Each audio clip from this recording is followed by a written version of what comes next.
Saya berpesan kepada terdakwa Nikita Mirzani, gunakan kesempatan ini untuk meringankan hukumannya. Saatnya Rian Ibram bertanya. Kali ini bersama dengan pengacara Dr. Reza Gladys ada Bang Sembiring. Bang Sembiring, apa yang ingin Abang sampaikan? Pesan kepada kuasa hukum dari Nikita Mirzani?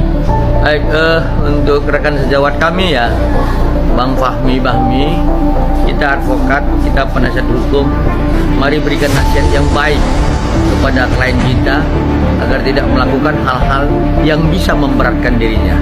Yang kedua, saya sarankan berikanlah penghormatan terhadap proses peradilan. Oke, baik. Apa yang ingin Abang sampaikan jika memang punya kesempatan menyampaikan pesan kepada Nikita Mirzani? Saya berpesan kepada terdakwa Nikita Mirzani, gunakan kesempatan ini untuk meringankan hukumannya. Jangan melakukan hal-hal yang seperti tidak menghormati persidangan. Buka fakta persidangan yang sebenarnya. Karena saya yakin dan percaya dia bukan orang yang paling bertanggung jawab utama terhadap peristiwa pidana ini. Emang siapa yang bertanggung jawab? Dia yang sendiri yang tahu. Bang, Dr. Reza Gladys tidak terima kalau dia dibilang abu-abu. Menurut Abang, dia abu-abu nggak sih, Bang? Dr. Reza Gladys salah satu dokter yang tercantik ya menurut saya di antara seluruh dokter kecantikan di Indonesia. Jadi abu-abu nggak?